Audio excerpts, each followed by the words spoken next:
Saya mulai ya. Assalamualaikum. Eh, izin saya memberikan paparan dulu sebentar formatnya hari ini.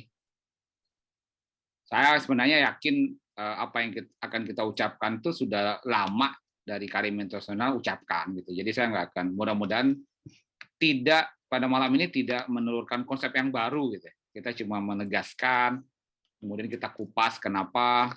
Satu, kedua, terima kasih banyak sebelumnya udah ada Pak Yulianto di sini, ada Pak Hendra dari Kasaplas, Pak Yulianto dari Ostindo.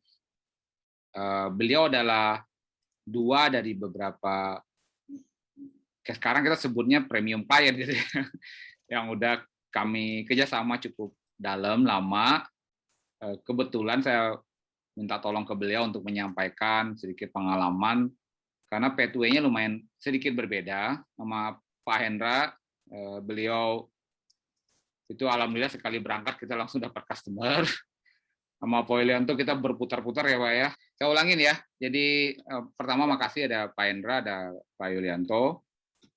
Apa yang akan kita sampaikan hari ini saya harap bukan sesuatu yang baru banget. Karena rasanya dari tahun lalu kita sudah banyak sekali Karim menyampaikan visi ini gitu ya. Bapak dan Ibu. Kemudian satu kedua, saya terima kasih banyak di depan udah ada Kang Hendra dari Kasaplas, Pak Yulianto dari Ostindo. Beliau berdua salah dua dari beberapa klien kami yang saya ingin beliau sendiri yang berbicara gitu apa yang kita alamin, apa yang kerjasama dengan Karim, dan kebetulan dua-duanya berbeda, maksudnya perjalanannya berbeda. Kang Hendra berbeda, satu kali tendang kita dapat, alhamdulillah enak rutin gitu ya. Pak Yulianto itu berbeda juga, kita berliku-liku menghadapi market, dan saya sangat hormat sama beliau. Kita tuh kompak ya, tiap meeting koordinasi segala macam. Jadi dua contoh lah yang bisa dilihat. Izin saya menyampaikan materi, saya akan coba agak cepat materinya karena ini lebih ke pengulangan. Habis itu kita diskusi, oke? Gitu ya. Jadi sebentar. Jadi dasarnya dulu ya. Yang kami yakinin itu dasarnya Bapak dan Ibu, kenapa Indonesia itu harus maju ekspor. Ya ini waktu itu saya agak provokatif bicara di UI waktu itu. Ini kaum tridik pada kemana gitu ya. Karena saya pernah terdampar di Dubai satu kali, ya kayak film The Terminal ya. Ini yang salah satu yang mengubah paradigma saya. Ya kayak film Terminal yang nama terdampar sok-sokan, terdampar, kemudian untuk beli makan aja susah. Dengan teman itu almarhum, beliau udah meninggal, Pak Gunawan, kira-kira minta tolong beli itu sama TKW gitu.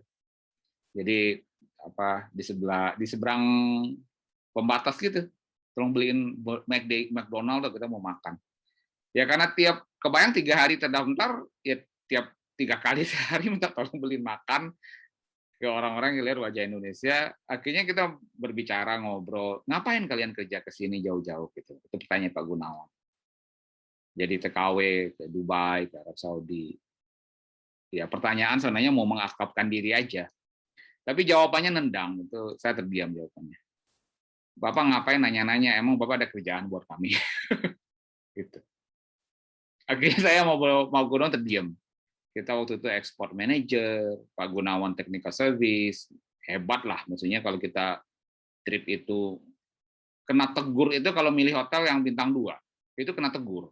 Karena image perusahaan, minimal bintang 4. Gitu. Kena tegur. Jadi kemudian sementara teman-teman itu, saudara sebangsa kita juga nyari kerjanya harus begitu, karena nggak ada pekerjaan. Nah, baru itu kita selamin, ternyata 70% ekonomi kita itu kan di tangan UMKM. Dan UMKM itu kan boleh bilang nggak dagang baju, furniture, makanan. Kalau mereka dagang sesama kita aja di dalam negeri, ya saya jual kalau saya jual nasi, saya orang Padang, saya dagang makanan, saya jual nasi ke Pak Yulianto, sekarang harga 20.000, inflasi naik, saya jual 22.000. Pak Yulianto jual baju, sekarang 100.000, inflasi naik, jual 110. Kita ngekos di rumah Kang Hendra, awalnya 500 sebulan, sekarang 550. Ya kenaikan, tapi pembayaran sekiranya kita nggak pernah naik ekonominya. Kalau kembali ke ilmu fisika tuh entalpinya 0, kenaikan semu lah, gitu ya. Kebetulan saya MIPA sama Kang Hendra. Jadi di situ ya bagi saya ini akan merubah ekonominya kalau saya jual baju. Loh, kenapa ini? Astagfirullah, ada masalah aja. Kalau nanti off, nanti saya kasih lagi ya, sorry. Kayaknya Zoom-nya malah off per hari ini nih. Mudah-mudahan nggak ada masalah. Jadi 70% ekonominya ada di tangan UMKM dan nggak bisa ekspor, akhirnya itu bermasalah. Itu baru akan masuk, ekonomi kita akan tumbuh kalau saya jual makanannya ke Australia, Pak Yulianto jual baju ke Jepang, Kang Hendra nerima kosan dari orang Amerika. Intinya begitu ya. Nah, kemudian situasi ekspor kita apa? Situasi ekspor kita saat ini bagi kami bukan produknya lagi yang bermasalah. Produknya kita dari zaman Belanda, produk kita udah dicari orang. Yang nggak ada itu tenaga profesional salesman-nya. Kenapa? Karena mahal. Sales ekspor itu digaji gitu ya. Sales ekspor itu digaji. Sales ekspor itu digaji dan gajinya nggak sedikit.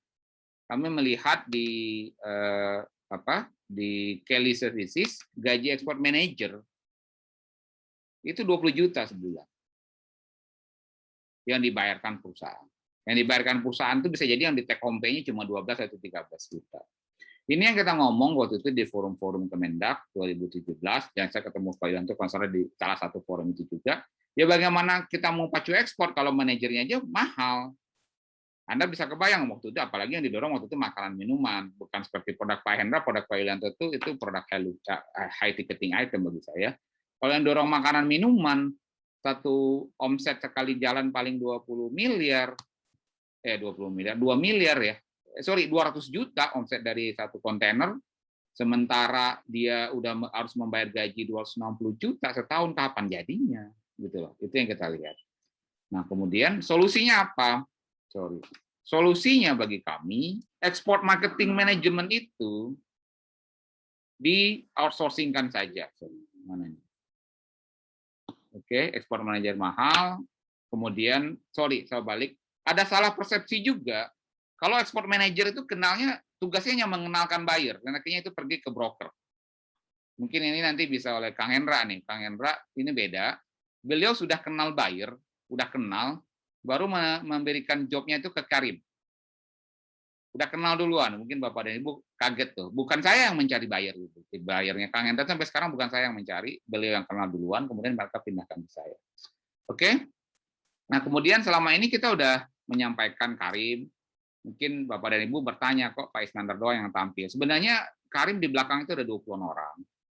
Dilalah semua masih profesional, masih kerja sama orang lain.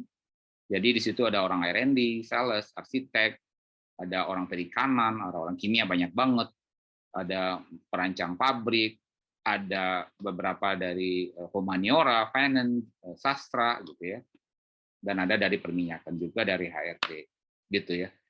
Jadi sebenarnya yang baru tampil baru saya, karena di belakang tuh banyak. Saya ingat banget waktu bicara dengan ownernya Pak Yulianto, kita bicara tentang bahan bangunan, dan beliau nanya gitu, owner beliau, kok tahu Lundar gitu? Ya saya belajar dulu Pak. Sebelum meeting sama Bapak, saya belajar dulu oleh salah satu tim kita yang arsitek. Itu cara kerja Karim selama ini, teman-teman, Bapak dan Ibu. Nah, apa kerjaan ekspor manajemen? Kerjaan ekspor manajemen itu selama ini selalu kalau belajar ekspor itu cuma dididiknya 3 ya. Produk, payment, shipment. Produk itu belakang banget. Saya yakin semua udah pada ngerti. Lebih mengerti dari orang lain karena produk Anda. Payment dan shipment itu gampang, udah terjadi buyer, udah ketemu buyer, tinggal diskusikan pembayaran, ya kan? Kemudian dikirim barangnya. Tapi yang di tengah-tengah itu nggak pernah dihandle. Pemilihan market, bagaimana beratraksi di expo. Saya katanya beratraksi di expo ya. Karena kalau tinggal ikut ya tinggal ikut aja. Anda punya uang nggak ikut mau berapa kali expo? Berdiplomasi, diplomasi mungkin Pak Yulianto bisa kasih testimoni lah, contoh bagaimana kita handle masalah di situ. Kemudian sales administrasi ternyata juga sangat kritikal. Sales administrasi itu nggak cuma mengirim invoice, ada beberapa adminnya kita harus ambil alih, kita desain. Sama yang terakhir complaint handling gitu ya. Kalau complaint handling itu menetapkan benchmark kita di mana. Karena kalau kita menjual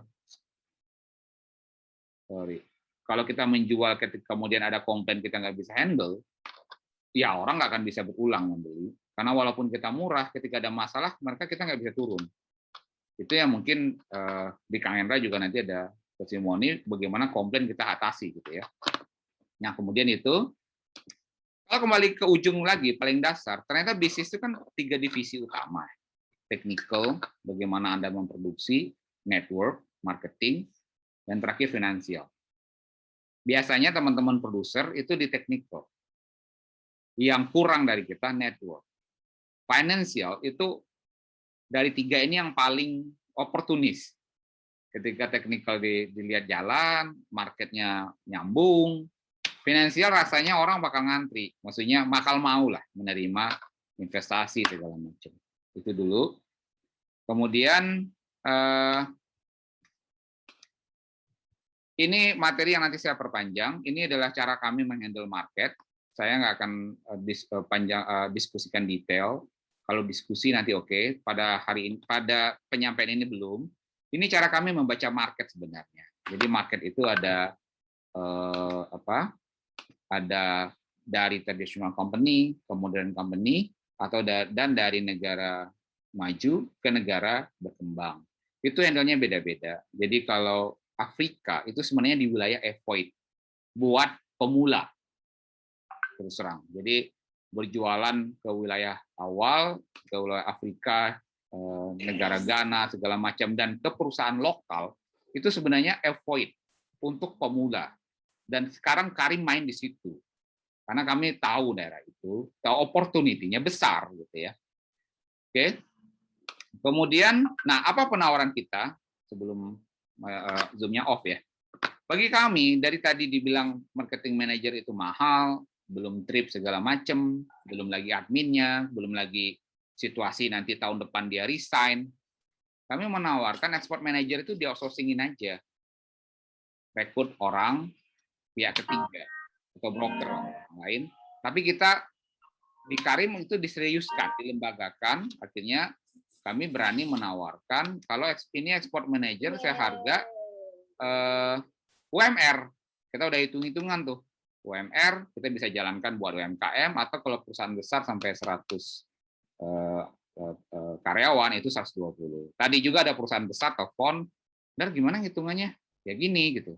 Murah sih kalau 120% UMR mah gitu ya. Nah, apa yang kita bilang? Apa yang siapa yang butuh jasa ini? Pertanyaannya simple. Perusahaan Anda sudah perlu export manager nggak? Jadi ngukurnya dari diri sendiri. Saya sudah perlu export manager nggak? Kayak tadi perusahaan besar dia bilang, daripada kita kasih wilayah Afrika rekrut orang lagi, dapat fasilitas persis sama dengan yang sudah market yang sudah stabil di Amerika, mendingan kita outsourcing aja, Ndar. Atau ada yang benar-benar mau lepaskan biaya ekspor departemen, satu departemen itu dilepas biayanya. Atau yang baru memulai. Ada 1-2 klien kita itu belum bikin perusahaan malah. Mereka memberikan export manajemennya ke Karim. Karena bagi mereka lebih murah dan lebih terarah. Karena perusahaan belum jalan, Anda udah bayar export manager kan gajinya jalan terus ya. Akhirnya berpikir mendingan di outsourcing aja dari awal gitu. Itu beberapa contoh klien kami. Jadi penawaran kami ke produser, manajemen fee 50% buat UMKM, 120% buat perusahaan besar. Semua kegiatan marketing departemen dihandle oleh Karim. Nggak ada meeting manajemen rutin setiap bulan, dan diskusi kapanpun.